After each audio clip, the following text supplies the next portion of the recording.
baiknya memang tentu saja kita mulai segala sesuatu dari bawah. Jadi pernah merasakan step by step. Nggak langsung ujuk-ujuk jadi bos. Kan kelihatan mana yang matangnya karbitan, mana yang telah dipersiapkan langkah demi langkah, dan dia pernah merasakan apa posisi bawah. Jadi kalau misalnya kita bekerja di suatu kantor, mungkin mulai dari office boy dulu, nggak harus cleaning service, naik, itu tentu saja lebih terasa ya.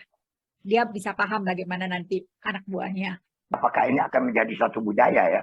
Karena kan kalau tahu tadi apa yang disampaikan oleh Irna, bahwasanya ya begitulah kita punya karakter di Medan ini. Semua merasakan diri kita itu adalah ketua kan begitu. Ya, Ketua Koyak Limpul ya. Bangga sekali kita kalau dipanggil, apa kabar Pak Ketua? Siap Pak Ketua. Mulai tukang parkir, ya itu kan iya ya. Ya. Charles, saya kira budaya ketua ini bukan asli dari budaya etnik yang ada di Sumatera Utara ataupun di Medan. Jadi saya pikir budaya ketua di dalam kalangan masyarakat etnik tidak ada.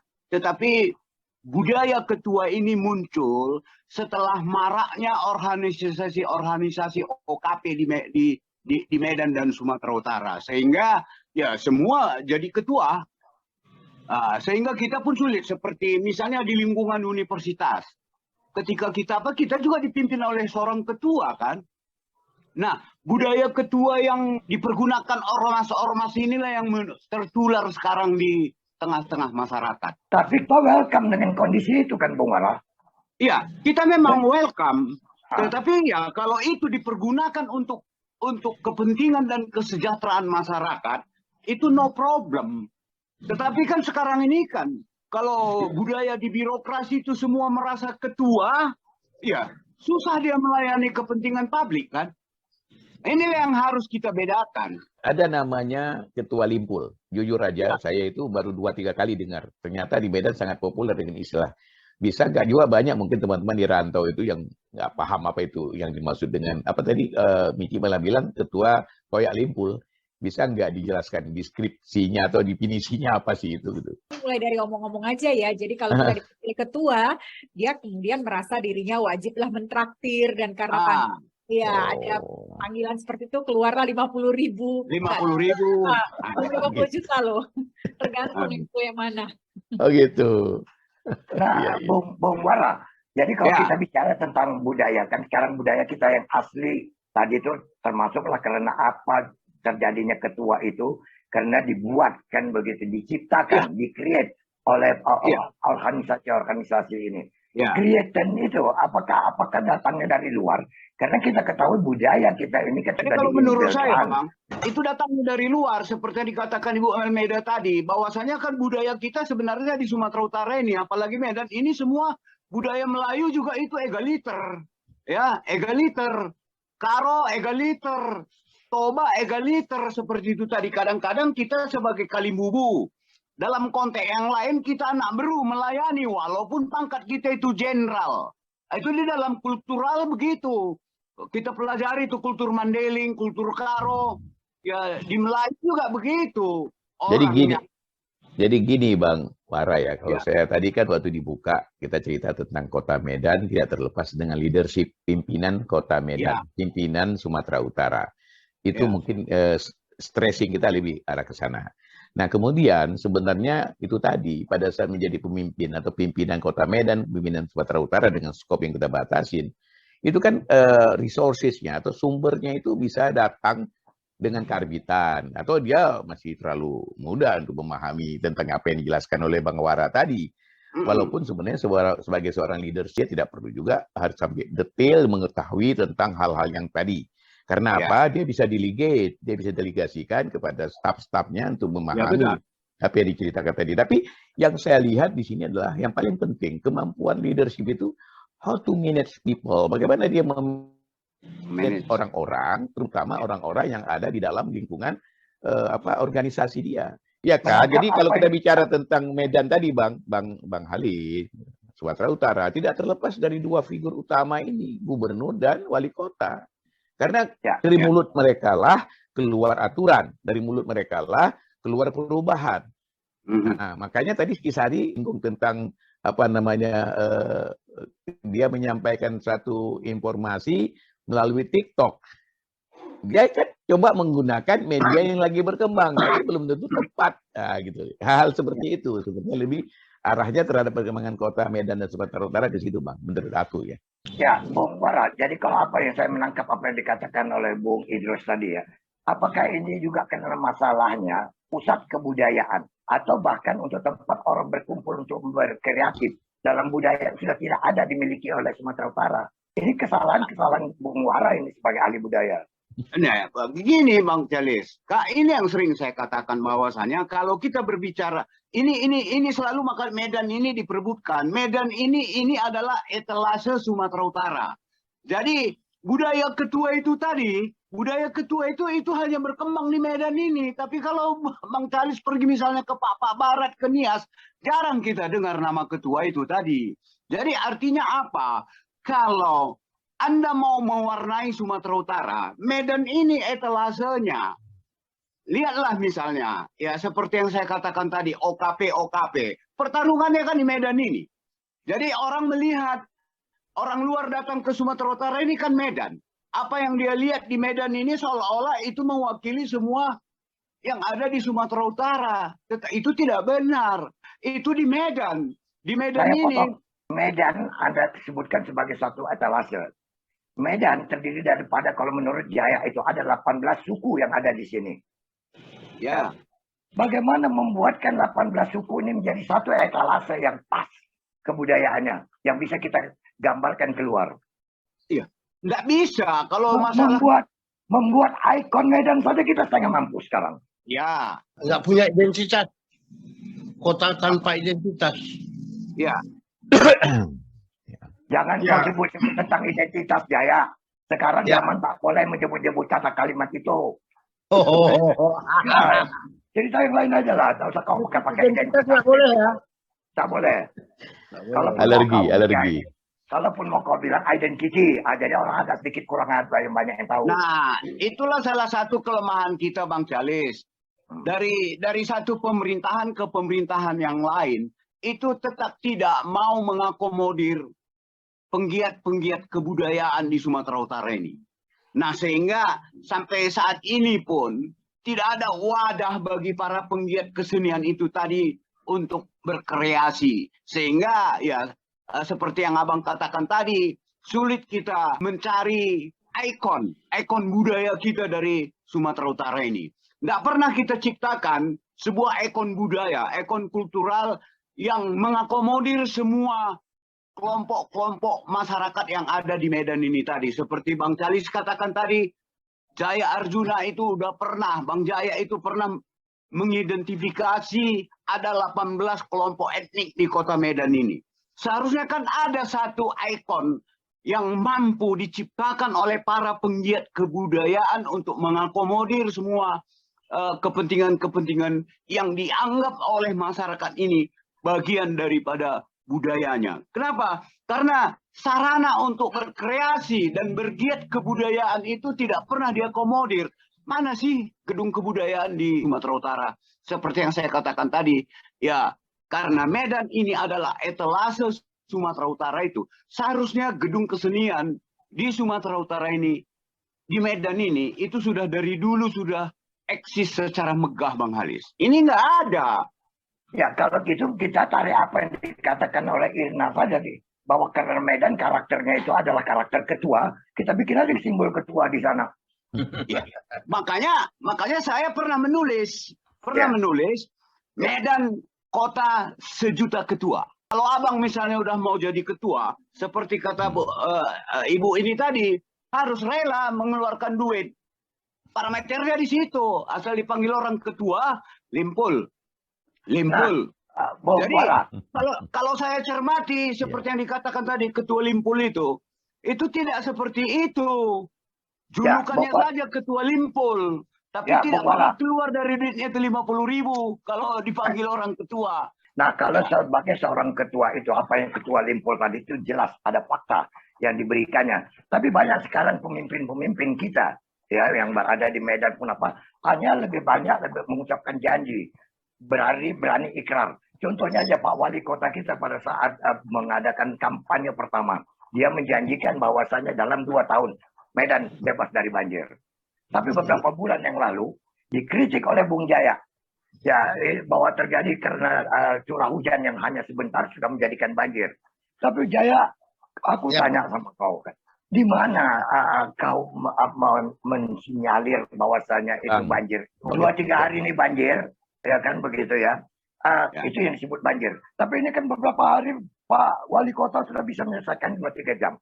Bisa Anda apakan gambarkan sedikit? Istilahnya itu utang cakap itu, Bang. Utang cakap ini dia menyatakan Medan tanpa banjir, 2 tahun tanpa banjir. Kita udah lihat nih, 2 tahun ini nggak lama lagi, 26 hari lagi udah sampai lah dari 2 tahun.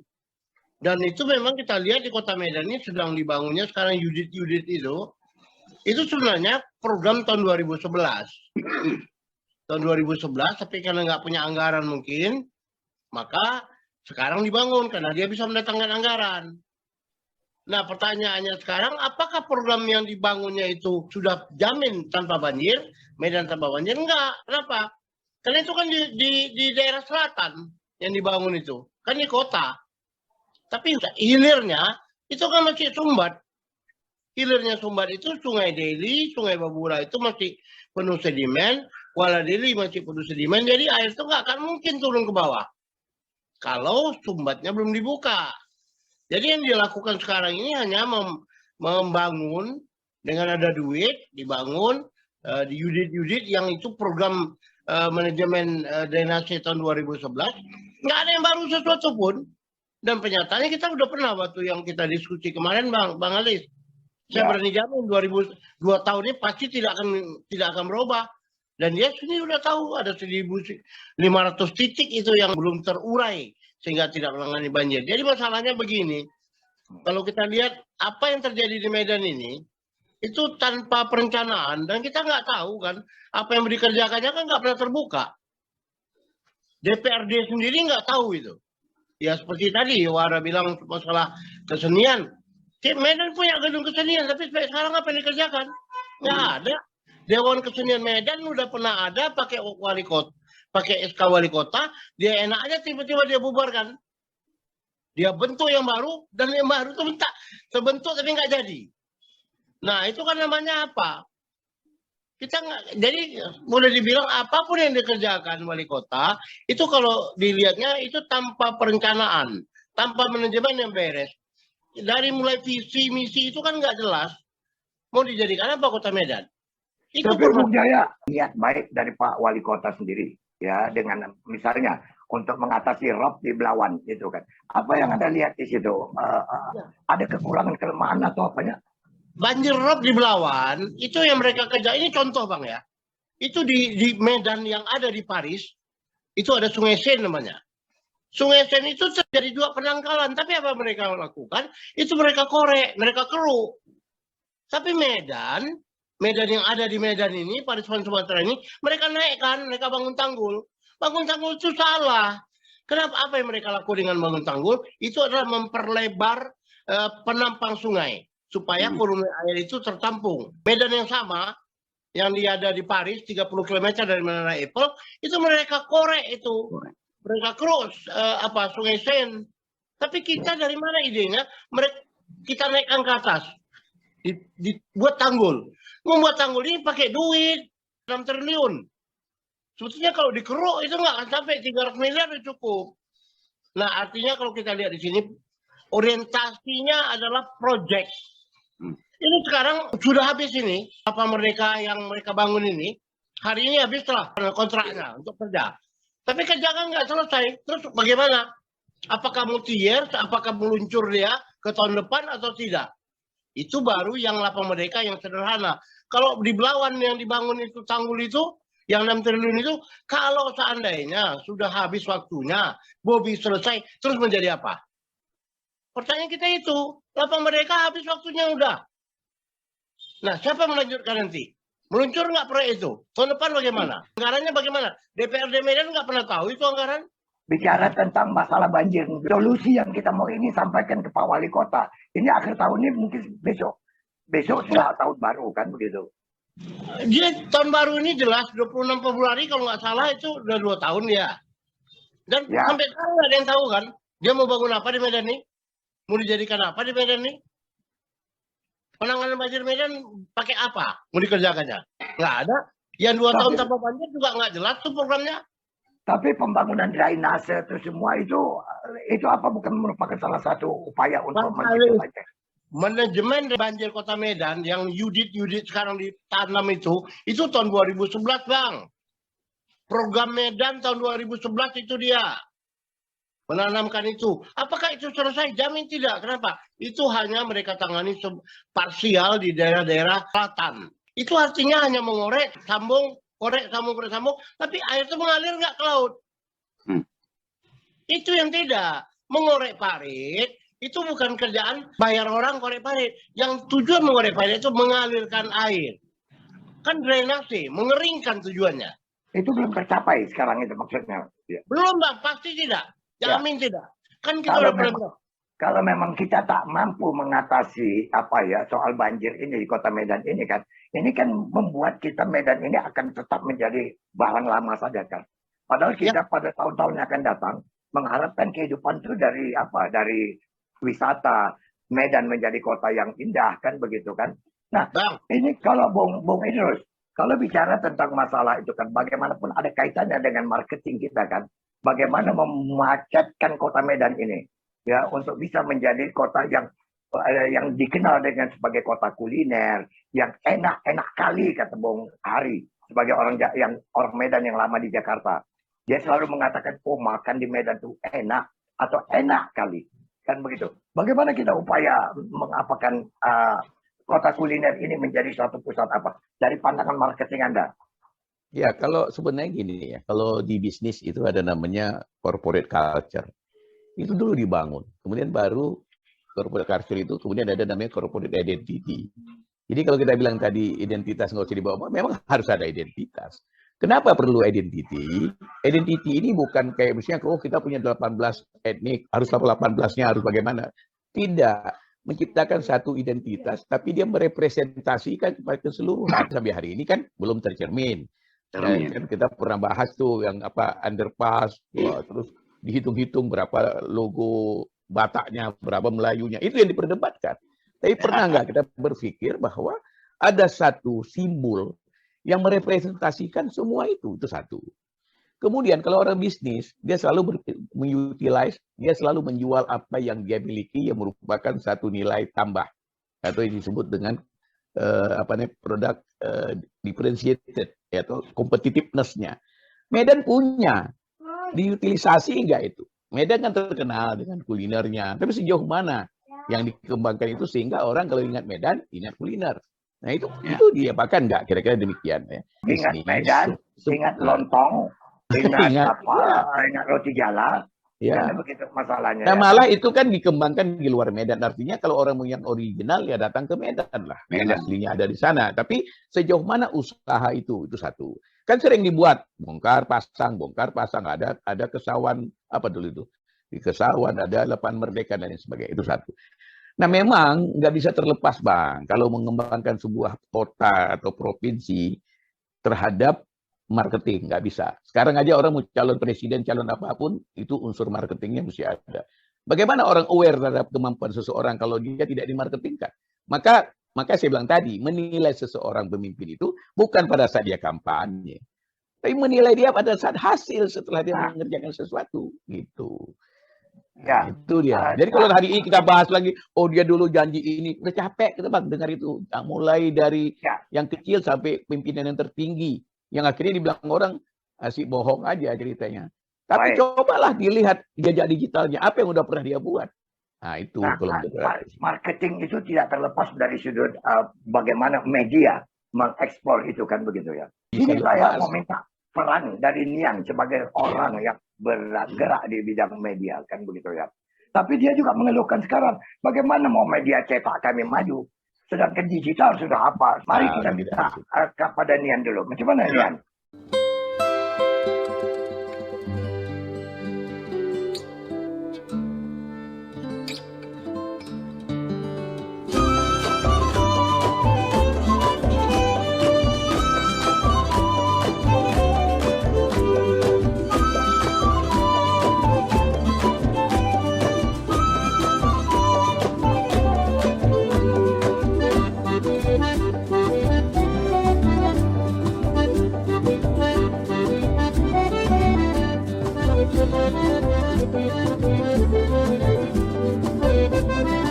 Bang.